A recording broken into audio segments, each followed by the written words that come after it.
علماء اہل سنت اولیاء کرام. اولیاء کرام بولے تو اہل سنت کے چھوتے اولیاء. کوئی غیر اہل سنت میں ہم نے آج تک کوئی ولی نہ سنا ہی نہیں ہے. جتنے ولی تحقیق کرے تو اہل سنت نکلے سو. پکی بات ہے بھائی. اب ان کو علماء اولیاء اہل سنت بولنے کی ضرورت نہیں. ولی ہوتا ہی اہل سنت کا. علماء اہل سنت, کیونکہ علماء دو قسم کے چلتے رہتے ہیں, اہل سنت غیر اہل سنت. بس سمجھے. بس اب اپنے کو صوب کی فکر نہیں ہے بھائی, اپنے کو بس اہل سنت کی فکر ہے. انہیں کیسا کی, انہیں کیسا کی, انہیں جواب دے لیں دو.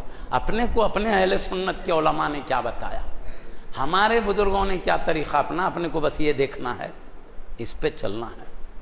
وہاں جائیں گے تو معاملہ صوب کے کتنا پل کے پیچھے ہو, انہیں کیا بول رہا, انہیں کیا بول رہا, پڑھتے پڑھتے زندگی جائیں گے, پڑھتے چلے جائیں گے. اب چلتے کب جی اللہ کے پور میں, پڑھتے نہ کرو, ولیوں کا دامن پڑھو, چلتے رہو. یہ جدھر چلتے رہے اپن ادھر چلتے رہو بس. وہ پڑھتے پڑھتے آدمی کی زندگی چلے جاتی.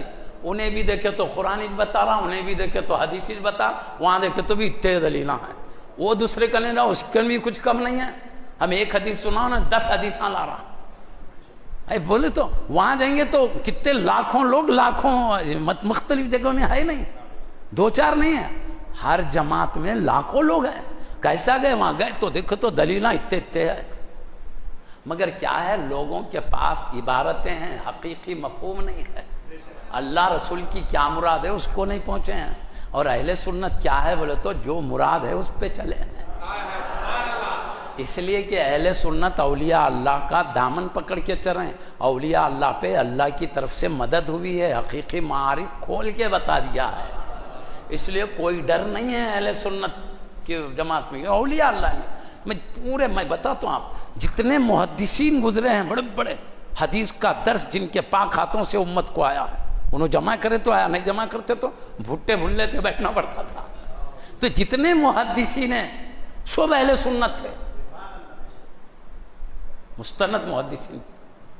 جتنے مفسرین ہیں اب ان کی اکثری جو اہل سنت کے پاس خارج, پورے اہل سنت کے تھے.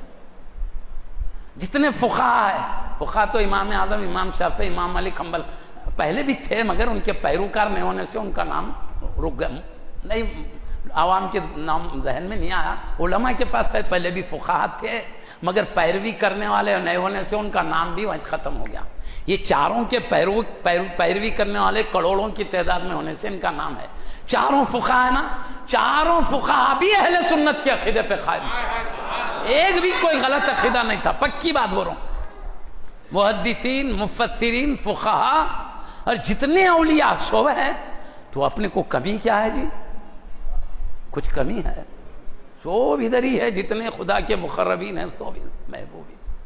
اس لیے معزز سامعین کرام, ہم کو ان بزرگوں کے عظمتوں کو کثرت سے بیان کرنا چاہیے تاکہ عقیدت سلامت رہے, ان کا دامن مضبوطی سے پکڑا رہے. اور دوسرے لوگ تنقیدہ کرتے تاکہ ان کا دامن چھڑانے کے لیے, دامن چھڑ گیا تو پھر اپنے دامنوں کو پکڑاتے لوگ تاکہ ادھر کے گڑے میں ڈال سکے. یہ راز ہے ہر ایک کا. بولو نہیں, ہر ایک کی جو چاہتا, ہم بھی یہی چاہتے ہیں کہ ہم بھی اپنے بزرگوں کی عظمت بتائیں تاکہ ان کے دامن پہ سلامت رہیں. اور میں بولوں, ہر ایک جماعت کہتی ہے میں حق پہ ہوں,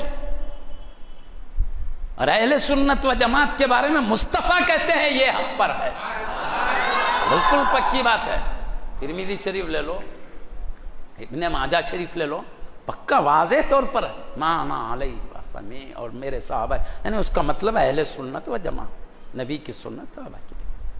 اس کا مہر ہے پیچھے سے, خالی جذبات نہیں ہے, نبی کی تائید ہے. اسی لیے سب بزرگان دین ادھر ہی ہیں. تو اب میں عرض کر رہا ہوں, اپنے بزرگوں کی عظمتیں جہاں تک ہو سکے کھول کھول کے بتانا چاہیے. تو اس سے کیا ہوتا, آدمی کئی لوگوں کا فائدہ ہوتا. ان کی کرامتیں, نبی ہے تو ان کے معجزات ہم لوگ اسی لیے کرتے ہیں تاکہ آدمی عقیدت کی بنیاد پہ کیا ہے سیدھے رستے پہ چلتے رہتا ہے. بس فائدہ امت کا. اور اولیاء اللہ کو کبھی اپنی ذات کی فکر نہیں رہی. جتنے بھی ولی گزرے ہیں فکر امت مصطفیٰ کی رہی ہے, اور اگلے اولیاء کو بھی اللہ اور ان کے پاکیزہ دین کی فکر رہی. کوئی بھی نیک بندے گزرے نیک بندے بولتے ہی دل جب ان کا اپنی ذات سے ہٹ کر صرف خدا اور رسول کے لیے ہو جاتا تو ہی بولتے ولی. جب تک اپنی ذات کا جہاں فکر رہے ہو ولی نہیں بنتا. ساری فکر اللہ رسول اس کے دین کے ہو گئے ولی بنتا. تو یہ خود اپنی فکر نہیں کرتے ہیں بلکہ اللہ تعالیٰ خود ان کے ذریعے ان کی عظمتوں اللہ خود عظمت دیتا ہے. خیر بہرحال میں جو